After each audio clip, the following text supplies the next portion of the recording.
사도행전을 관통하고 사도행전을 실제로 이루어가게 하는 그 귀한 말씀이 있는데 사도행전 1장 8절입니다. 오직 성령이 너에게 임하시면 너희가 권능을 받을 것이다. 그래서 성령님께서 오시면 실제로 하나님 아들 예수 그리스도가 누구인지를 밝혀주는 역할을 하고 있기 때문에 예수의 증인으로 서게 하십니다. 그래서 예루살렘과 온 유대와 사마리아와 땅끝까지 이르러 내 증인이 되리라 이렇게 말씀하시는데, 이 말씀을 하시고 나서 그 다음에 이게 지금 어떤 배경에서 나왔는지가 굉장히 중요한데 사도행전 1장으로 한번 가볼게요. 사도행전 1장을 한번 찾아보십시오. 자, 1장 8절에 예수님께서 이런 말씀을 하시고 나서 어떤 현상이 일어났습니까? 1장 9절에 이 말씀을 마치시고 그들이 보는 데서 어떻게 되셨다고 이야기하죠?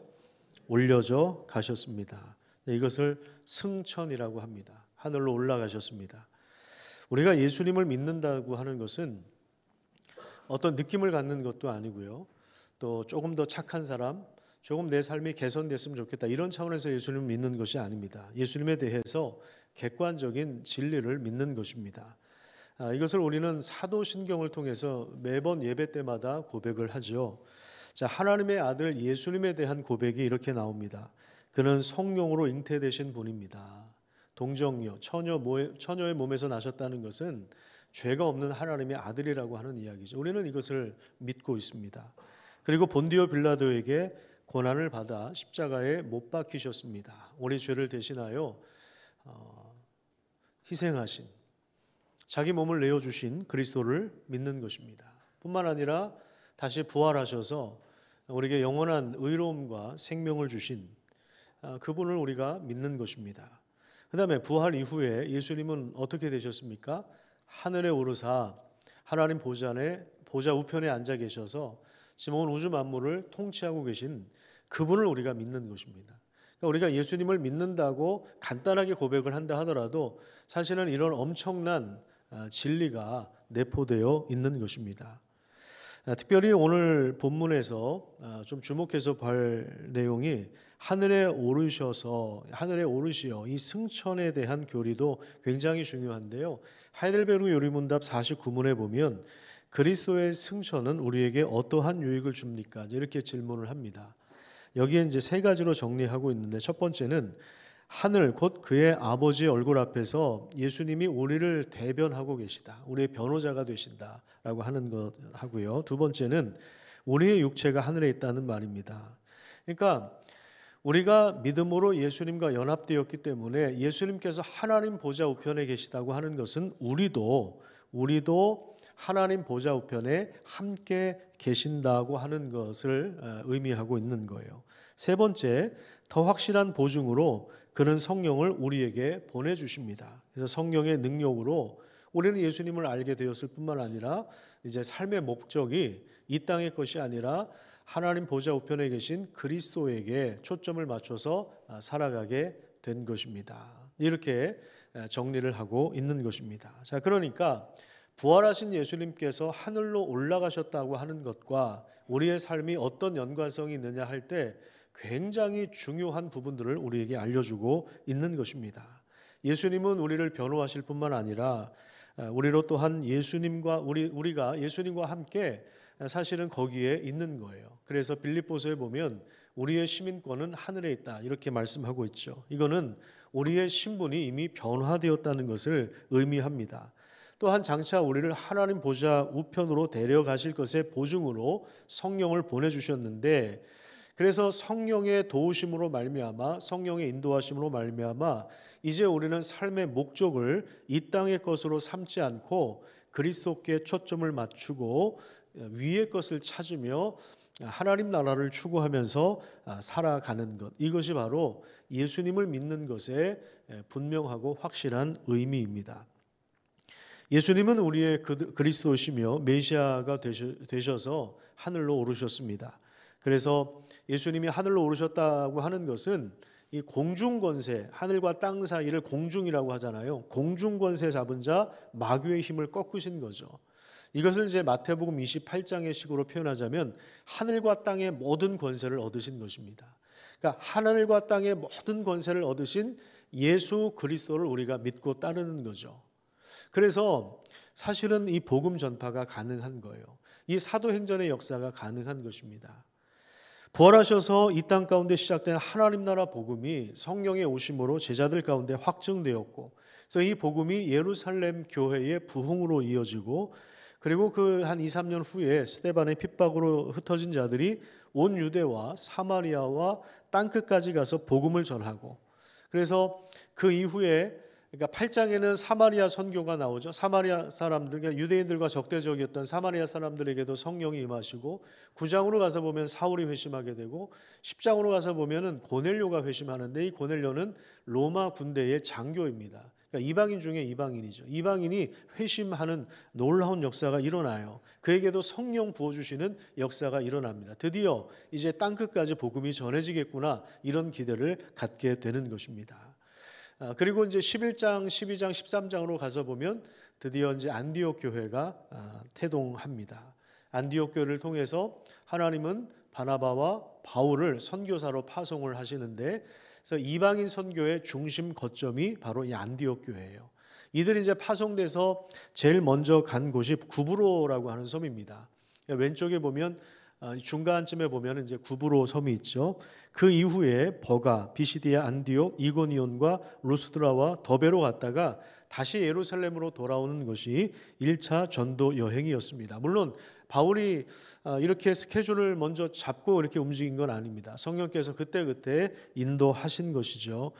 바울은 부활하신 예수 그리스도를 통해서 하나님 나라가 시작되었다는 사실을 이 지역을 돌아다니면서 알려주었습니다. 그런데 이 복음을 전할 때 놀랍게도 이 복음을 받아들이고 회심하는 역사가 일어나는 것입니다. 이건 바울이 공부를 많이 해서도 아니고 말을 잘해서 사람들이 넘어가서 그런 것이 아닙니다. 바울이 이렇게 칭화력이 좋아서 사람들을 끌어들이는 힘이 있어서 그런 게 아니라 성령의 역사입니다. 성령께서 복음 전하는 사람들을 통해서 역사하고 계시는 거예요. 그래서 그리스도를 보게 하시는 거예요. 이게 바로 이제 성령의 역사인 것입니다. 자, 그런데 이렇게 회심하는 사람들도 있는데 복음에 반대하는 세력도 일어납니다. 그래서 바울도 그렇고 그 전도팀이 굉장히 많은 어려움을 겪습니다. 1차 전도 사역을 마치고 바울이 제자들을 권면하면서 이런 이야기를 나눠요. 사도행전 14장에 보면 제자들의 마음을 굳게 하여 이 믿음에 머물러 있으라 권하고, 또 우리가 하나님 나라에 들어가려면 자, 무엇을 겪어야 된다고 그럽니까? 많은 환난을 겪어야 한다. 이 말은 예수님께서 다시 오시기 전까지 우리가 정말 예수님을 따르고 예수님의 복음을 전하고 사람을 세우고 교회를 세워가는 일에는 많은 어려움과 많은 환난이 따른다.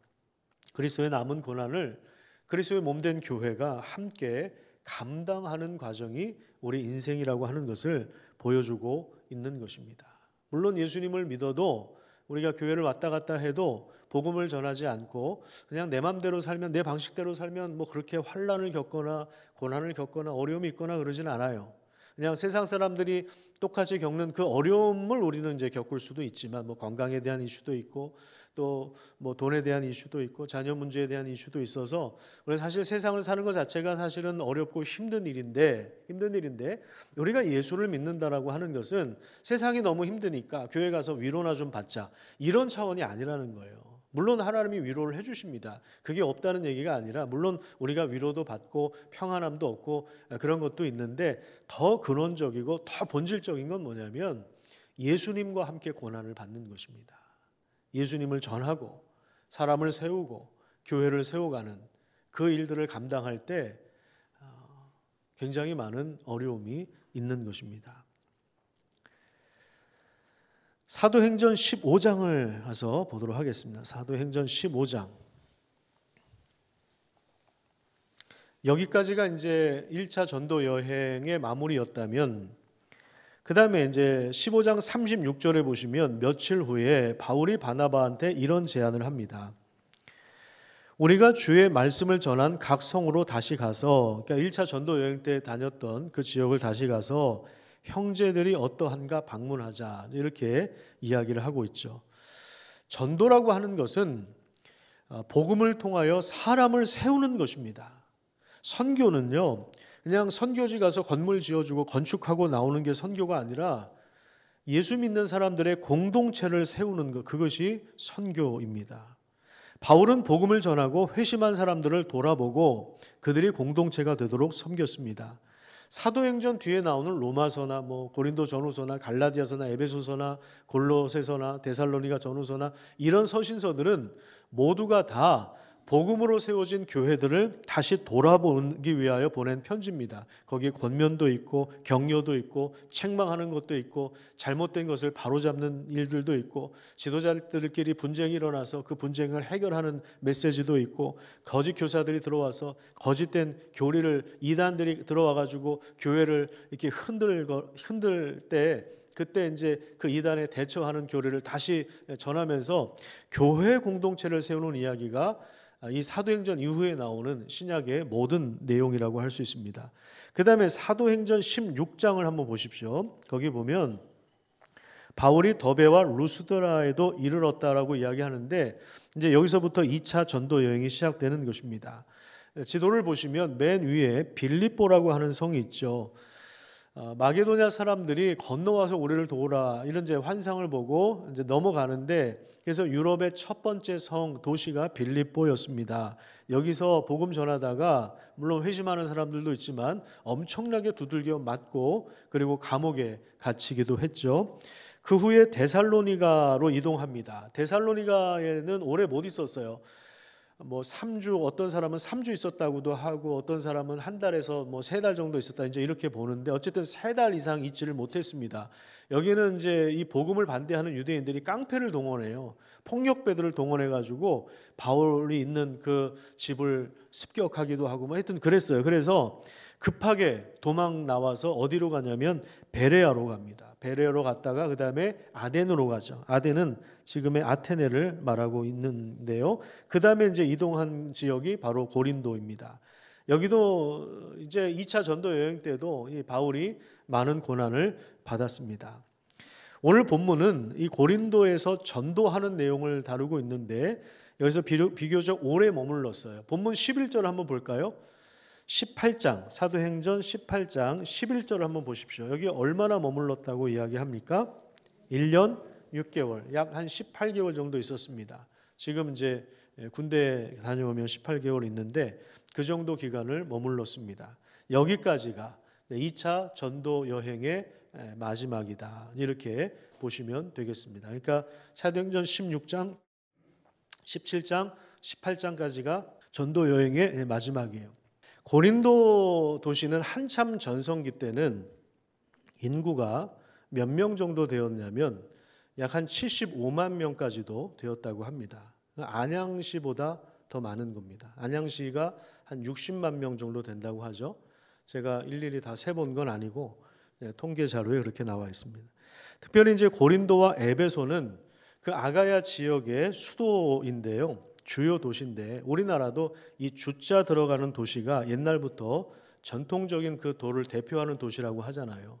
예를 들어서 충청도는 충주와 청주, 그다음에 경상도는 경주와 상주, 전라도는 전주와 나주, 이런 식으로 주자 들어가는 도시가 그 지역의 대표하는 도시였던 것처럼 당시 이제 고린도와 에베소라고 하는 이 도시가 로마 제국의 주요 도시였다. 이렇게 보시면 되겠습니다. 특별히 고린도 이 도시는 상업의 중심지였습니다. 무역이 굉장히 활발한 항구 도시였는데 남북에 육로가 연결되어 있고 동서해양이 연결되어 있어서 동서남북 사방에 교역로를 가지고 있습니다.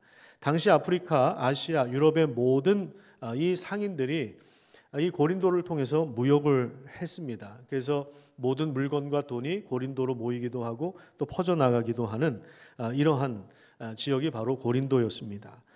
무역이 활발한 이 항구 도시가 갖는 특성이 있는데요. 그것은 바로 이제 돈이 많이 모여든다는 거죠. 돈이 많이 모여들면 그 도시가 어떻게 되겠습니까? 사람들이 부자가 되지만 동시에 교만해지고 그리고 부도덕해집니다. 돈이 많이 들어간 도시는 부도덕한 일들이 윤리적인 일탈들이 상당히 많이 일어나죠. 실제로 고린도 사람들은 상당히 거만했고요. 그리고 도시 뒤에는 해발 600m에 이르는 바위 언덕이 있는데 그 평평한 정상에 사랑의 여신이라 불리는 비너스 신전이 있었습니다. 사진을 보시는 대로 그 뒤에 한 600m 정도 되는 이 평평한 언덕에 비너스 신전이 있었고, 이곳에 1000명의 여자 노예가 이 신을 섬겼는데 이 여자들이 밤에는 창녀가 되어서 도시의 거리를 돌아다녔습니다. 그래서 고린도라고 하는 이름 자체가 음란한 행위를 하다, 이런 의미를 가지고 있어요. 고린도라고 하는 이 뜻이. 그래서 고린도 지역은 무엇이라 불렀냐면 로마 제국이 가진 허영심의 박람회장이다, 이렇게까지도 이야기할 정도입니다. 그래서 우리가 이제 고린도전서를 읽다 보면은 음란과 관련된 이야기를 많이 하죠. 6장 9절에 보면 음행하는 자는 하나님 나라를 유업으로 받지 못한다고 했고요. 그 다음에 18절부터 20절까지는 이런 말씀도 나와요. 음행을 피하라. 사람이 범하는 죄마다 몸 밖에 있거니와 음행하는 자는 자기 몸의 죄를 범하느니라. 너희 몸은 너희가 하나님께로부터 받은 바 너희 가운데 계신, 자, 무엇이라고 이야기합니까? 성령의 전이다. 성전이다. 그러니까 너희가 바로 신전이다. 비너스 신전이 진짜 신이 아니라 너희가 바로 신전이다. 이제 이렇게 이야기를 하는 겁니다. 너희는 너희 자신의 것이 아니라 값으로 산 것이 되었기 때문에 그런즉 너희 몸을 함부로 굴리지 말고, 더러운 것에 굴리지 말고 너희 몸으로 하나님께 영광을 돌리라. 이렇게 권면을 하고 있는 거예요. 그러니까 이런 배경 지식을 가지고 오늘 본문 1절을 한번 보겠습니다. 사도행전 18장 1절에 보시면 바울이 어디를 떠났다고 이야기하죠? 아덴을 떠나, 지금 이제 아테네입니다. 민주주의의 발상지죠. 여기에는 이제 여러분들이 잘 알고 계시는 뭐 소크라테스나 플라톤이나 이런 철학자들이 활발히 활동하던 곳입니다. 광장에 모여서 토론하고 연설을 하고, 그리고 돈 많은 사람들은 이들의 이제 후견인이 되어서 이들에게 지원을 해주고, 그러면 이제 이들은 뒤에서 명예를 얻는 겁니다. 대표 이제 철학자들이 연설을 하고, 그러면은 거기에 청중들이 이제 환호를 하고, 이제 이런 도시가 아테네였고, 특별히 이제 이 아덴 대학은 그 당시에 알렉산드리아 대학과 더불어서 3대 주요 대학 중에 하나였는데, 로마 제국이 다스리는 지역의 젊은 사람들 중에 공부 꽤나 한다는 사람들이 이 아테네 쪽으로 모여서 이 대학에 들어가려고 많이 몰려들었던 그러한 도시가 바로 아덴인데, 이 아덴을 떠나서 아덴에서 복음을 전하고 그다음에 이제 고린도에 이르러 이제 이렇게 이야기하고 있습니다. 자, 그런데 이제 여기 누가는 역사가의 입장에서 이걸 서술했기 때문에 자세하게 이야기하진 않았는데, 고린도전서 2장 3절에 보면 바울이 이제 이런 이야기를 해요. 내가 너희 가운데 거할 때에, 그러니까 이제 고린도 지역에 있었을 때에 바울의 마음이 어떠했다고 이야기하죠? 상당히 약하고 상당히 두렵고 상당히 떨었다. 요즘에 우리 청소년식으로 말하면 쫄아 있었다는 그런 말입니다. 고린도 지역이 갖고 있는 이 화려함 때문에 그 이면에 숨겨진 음란하고 거만한 이 문화의 지배로 인해서 바울은 두려움 가운데 상당히 쫄아 있었던 것입니다. 그래서 하나님이 바울에게 격려를 많이 해주신 거예요. 자, 첫 번째 격려가 뭐냐면 동역자를 만나게 하신 것입니다. 오늘 본문 2절을 한번 볼까요? 누가 소개되고 있냐면 아굴라와 브리스길라를 소개하고 있습니다. 이 부부가 로마에서 글라우디오 황제가 유대인 추방 명령을 내립니다. 그래서 이탈리아에서 쫓겨나와서 이 고린도 지역에 정착을 하게 되는데 바울을 딱 만나는 것입니다. 이 부부는 바울과 동일한 믿음을 소유했을 뿐만 아니라 바울과 같은 직업을 가지고 있었습니다. 당시 이제 로마 이제 군대에 납품하는 이동용 텐트, 천막 만드는 일들을 하고 있었는데, 그러니까 업이 같으니까 뭐 공감대가 많이 형성이 됐겠죠. 더군다나 이 믿음이 동일한 믿음을 갖고 있고 복음에 대한 열정이 있었기 때문에 바울과 이 부부는 굉장히 진실한 동역자가 되었습니다. 로마서 16장에 보면 나중에 이제 바울이 여러 사람에게 문안 인사를 하면서 이 두 부부에 대해서 이렇게 이야기합니다. 3절과 4절에 보면 같이 한번 읽어볼까요? 시작. 너희는 그리스도 예수 안에서 나의 동역자들인 브리스가와 아굴라에게 문안하라. 그들은 내 목숨을 위하여 자기들의 목까지도 내놓았나니 나뿐 아니라 이방인의 모든 교회도 그들에게 감사하느니라. 자, 자기들의 뭐까지 내놨다고요? 목숨까지도 내놓을 수 있는 그런 동역자를 만난 것입니다. 여러분, 상당히 지금 바울 입장에서는 두렵고 떨리고 힘든 상황이었는데 이 부부를 만난 것이 얼마나 힘이 되었겠습니까? 그 다음에 그 후에 누가 오냐면 5절을 한번 보세요. 본문 5절에 보시면 실라와 디모데가 마게도냐로부터 내려왔다. 이 마게도냐는 지금의 이제 유럽 쪽을 말하는데 여기 이제 뭐 데살로니가 교회도 있고 그 주변에 교회들이 있는데 바울이 데살로니가에서 이제 폭력배들을 사람들이 동원하고 그러니까 이제 밤에 몰래 도망 나오거든요. 쫓겨 나와요. 바울이 먼저 나오고 그 동역자들은 남겨놓습니다. 그 동역자들이 이제 바울에게 합류한 거예요. 신라는 특별히 복음 전하다가 함께 매를 맞고 함께 감옥에 갇혔던 그러한 사람이고 디모데는 전도 여행 중에 만난 사람인데 나중에 우리가 디모데 전후서를 읽어보면 바울이 디모데를 얼마나 아끼는지 자기 아들처럼 생각하는 그런 동역자였습니다. 그러니까 이 실라와 디모데가 바울에게 합류했으니 얼마나 이 바울 입장에서는 힘이 되었겠습니까? 여러분, 우리가 이 복음을 전하는 일은 혼자서 감당할 수 있는 일이 아닙니다. 회심한 자들은 반드시 공동체가 필요하고 진실한 공동체 안에서 성장해야 됩니다. 여러분, 어린 아기가 태어났어요. 태어났는데 이 아이가 혼자 자랄 수 있습니까? 건강한 가정에서 자라야 됩니다. 그래야만 그 생명을 이어갈 수 있는 것처럼 복음을 전하고 회심한 사람들이 나오면 건강한 공동체가 필요합니다. 그래야만 그 사람이 건강하게 영적으로 성장할 수가 있는 것입니다. 그래서 이런 좋은 교회를, 건강한 교회를 세우기 위해서 우리에게 필요한 게 뭐냐면 바로 이 진실한 동역자들이 필요한 거죠. 또한 그러기 위해서 내가 좋은 동역자가 되는 것이 중요합니다. 하나님은 우리에게 동역자를 세워주셔서 이 일들을 함께 감당할 수 있도록 우리를 격려해 주십니다. 여러분, 이 요청에 응답하셔서 리더로 서고 목자로 서고 하나님의 사람들로 서시기를 간절히 축복합니다. 그 다음에 두 번째는 하나님이 말씀을 통하여 바울을 격려해 주셨어요. 자, 5절을 다시 한번 보겠습니다. 실라와 디모데가 마게도냐로부터 내려왔을 때에 바울이 무엇에 붙잡혔다고 이야기합니까? 하나님의 말씀에 붙잡혔습니다. 자, 이게 이제 어떤 의미인가? 이걸 이해하기 위해서 좀 배경 지식이 필요한데 고린도후서 11장 9절에 보면 이런 이야기가 나와요. 또 내가 너희와 함께 있을 때에 뭐가 부족했다고 이야기합니까? 비용이 부족해요. 그러니까 바울이 경제적으로 굉장히 어려운 상황이었다는 것입니다. 그런데 바울은 아무에게도, 그러니까 고린도 교회에게, 성도들에게 누를 끼치지 않으려고 그는 텐트 치는 그 알바를 하면서 복음 전하는 일들을 계속한 것입니다. 자, 그런데 그런 와중에 마게도냐에서 온 형제들 누구겠어요? 아까 소개한 실라와 디모데죠. 이 사람들이 나의 부족한 것을 보충해 주었다. 여러분, 치료 중에 제일 좋은 치료가 뭔지 아십니까? 금융치료라는 게 있습니다. 금융치료.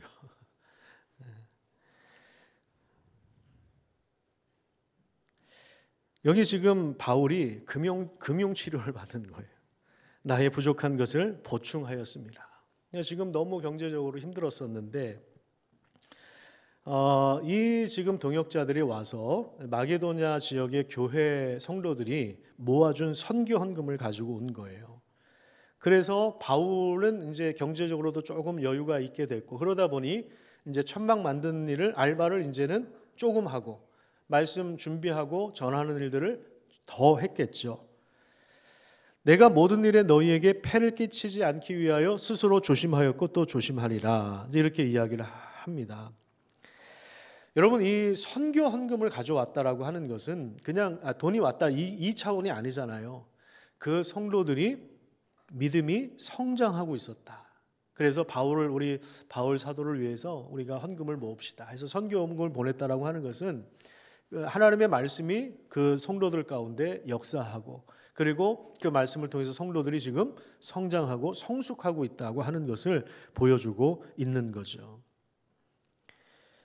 그래서 우리가 언제 우리가 말씀에 붙잡히게 되느냐, 언제 우리가 힘을 얻게 되느냐 하면 사람들이 말씀을 통해서 변화되는 장면들을 볼 때 우리도 말씀에 집중하게 되는 것입니다.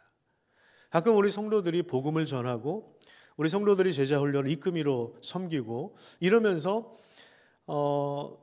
실제로 변화가 일어나는 장면들을 볼 때 그때 엄청난 힘이 주어집니다.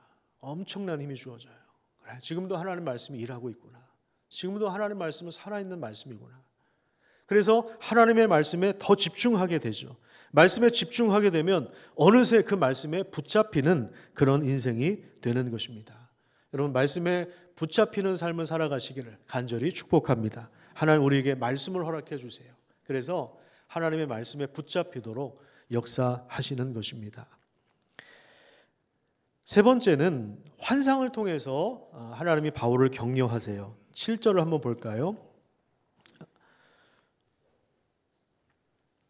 7절에 보면 핍박이 일어나니까 거기서 옮겨서 하나님을 경외하는 디도 유스도라고 하는 사람의 집에 들어가서 이제 거처를 삼았는데요. 그 집은 회당 옆이라고 이야기합니다. 또 회당장 그리스보가 온 집안과 더불어 주를 믿으며 수많은 고린도 사람도 듣고 믿어 세례를 받았다. 아마도 이것이 이제 고린도 교회의 시작이 되었을 거라고 보고 있습니다. 자, 이런 일들이 일어날 때 하나님께서 9절에 보시면 환상 가운데 바울에게 이런 말씀을 주세요. 자, 같이 한번 읽어볼까요? 두려워하지 말며, 거기서부터 시작. 두려워하지 말며 침묵하지 말고 말하라. 내가 너와 함께 있음에 어떤 사람도 너를 대적하여 해롭게 할 자가 없을 것이니 이는 이 성중에 내 백성이 많음이라 하시더라. 그래요. 하나님께서 이 환상을 보여주셨다는 건 뭐냐면 새로운 비전을 주셨다는 것을 의미합니다. 고린도 도시에 장차 믿게 될 하나님의 백성들이 많다고 하시면서 하나님 환상을 통하여 바울을 격려해 주셨습니다. 바울을 통하여 새롭게 구원받을 사람들이 있기 때문에 하나님은 그와 끝까지 함께 하셨고 안전하게 지켜주실 것이라 그렇게 약속을 해주신 것입니다. 여러분, 이 약속은 오늘 우리에게도 동일합니다. 하나님께서 우리를 통하여 구원하실 영혼들이 많이 있기 때문에 우리에게 계속해서 말씀을 주시고 동역자를 세워주시고 우리를 격려해 주시는 것입니다. 자, 지금까지 보면은 복음이 계속해서 예루살렘뿐만 아니라 온 유대와 사마리아와 땅끝으로 계속해서 퍼져나가고 있죠. 안디옥 교회를 통하여 파송한 바울과 바나바를 통해서 1차 전도여행, 2차 전도여행을 통해서 아시아와 유럽 지역에 복음이 계속해서 전파되고 있죠. 고난과 어려움이 있지만 그럼에도 불구하고 복음은 계속해서 전파되고 있습니다. 복음은 삼위 하나님의 사랑입니다. 그 사랑이 드러났는데 포기할 수 없는 그 하나님의 사랑이 우리 인생을 찾아오기 때문에 여러분 그 사랑의 메인바 되어서 복음의 은혜를 누리고 복음을 전하고 교회를 세우는 삶을 살아가시기를 간절히 축복합니다. 우리에게 이 시대에 건물을 주신 것은 이 지역에 장차 구원받을 하나님의 백성들이 많기 때문에 그렇습니다. 사실 돌아보면 요즘 시대에 건축을 한다고 하는 것이 얼마나 어려운지 여러분 조금만 관심을 가지고 뉴스를 보시면 건축비가 얼마나 많이 올랐는지 모릅니다. 지난번에 우리 건축본부 인원들과 마지막 이제 식사를 하면서 정리를 하는데 노영비 집사님이 그러시더라고요. 노 집사님이 이제 토목공사 하시잖아요. 근데 목사님 솔직히 저는 걱정이 많았습니다. 왜냐하면 현장에서 일을 하시는데 우리 교회가 건축하는 그 기간에도 이 임금이 2번이 올랐다는 거예요. 그리고 레미콘 값이 3번 오르고요. 지금 건축비와 원자재 값이 계속 오르고 인건비가 계속 오르고 그러니까 이분이 현장에 있으니까 얼마나 잘 아세요. 저는 오히려 모르니까 그냥 그런가 보다 하는데 사실은 걱정이 많았다는 거예요. 그럼에도 불구하고 이렇게 무사히 끝난 게 정말 은혜입니다. 이렇게 이야기를 하셔요. 요즘에 뭐 재개발도 마찬가지, 재건축도 마찬가지 난리죠. 요즘에 하다가 중단되기도 하고 계속해서 건축비가 오르니까 추가 분담금이 더 나와야 되고 이런 이야기들이 계속 들려오고 있지 않습니까? 뉴스를 보면 중단된 데가 얼마나 많은지 몰라요. 건물을 짓다가 전에 몇 달 전에 주사랑교회 목사님하고 통화를 하는데 화분 보내주셔서 감사합니다. 이제 연락하다가 이제 지금 착공 들어갔거든요. 근데 주산학교 목사님이 걱정이 많은 거야. 목사님 지금 1년 전보다도 엄청나게 올랐습니다. 평당 건축비가 너무 올랐습니다. 그런 얘기를 하시더라고요. 불과 1년 사이에 1년 사이에. 근데 지금도 오르고 있다는 거예요. 지금도. 이런 시대에 건축을 한 것 자체가 정말 은혜구나 이런 생각을 하게 되는데, 여러분 이 건물 건축한 것 자체가 목적이 아니잖아요. 우리는. 그렇죠? 건물을 주신 이유는 이 지역에 장차 구원받을 백성들이 많기 때문에 그렇습니다. 복음 전하는 일은 사실은 언제 어떤 공격이 날아올지 모르는, 실제로 스데반에게 돌을 던졌던 것처럼 여러분 사실 이 복음 전하는 일은요 언제 돌이 날아올지 모르는 그 위험 부담을 안고 가는 것입니다. 여러분 이 복음을 전하고 사람들을 세우고 우리가 교회에서 정말 헌신하고 봉사하고 세상에서 정말 믿음으로 살려고 할 때 얼마나 우리를 좌절하게 하는 일이 많습니까? 우리를 낙심하게 하는 일이 얼마나 많은지 몰라요. 그래서 그냥 포기하고 싶어요. 그럴 때도 있습니다. 그런데 그리스도께서 하늘로 올라가셔서 보좌에 앉아 계시기 때문에 이 일은 중단되지 않습니다. 내가 포기할 수는 있어요. 우리가 포기할 수 있습니다. 하지만 하나님의 일은 절대로 중단되는 법이 없습니다. 하나님은 다른 사람을 통해서도 역사하십니다. 안 되면 스리랑카 사람들을 들어서라도 하나님은 하나님의 일을 하시는 분이십니다. 제가 스리랑카 민족을 무시하는 건 아니고 하나님은 어떤 민족도 들어서 사용하실 수가 있다는 그런 말입니다. 하나님은 하늘과 땅의 모든 권세를 가지고 모든 민족을 제자 삼으라고 하신 그 말씀이 여전히 우리에게도 유효한 것입니다. 내 증인이 되리라. 땅끝까지 내 증인이 되리라. 이것은 하나님께서 주도권을 가지고 지금도 하나님의 성령을 통하여 우리 가운데 행하시는 것입니다. 이를 위하여 하나님은 우리가 서로 동역자가 되게 하십니다. 진실한 동역자로 서시기를 간절히 축복합니다.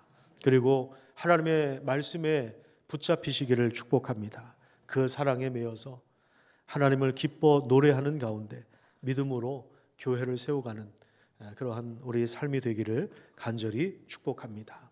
땅의 것에 주목하는 삶이 아니라 위에 계신 그리스도, 높이 되신 그리스도 앞에 거기에 우리의 삶의 초점을 맞추고 땅의 것을 찾는 사람이 아니라 위의 것을 찾는 하나님의 사람들로 서시기를 축복합니다.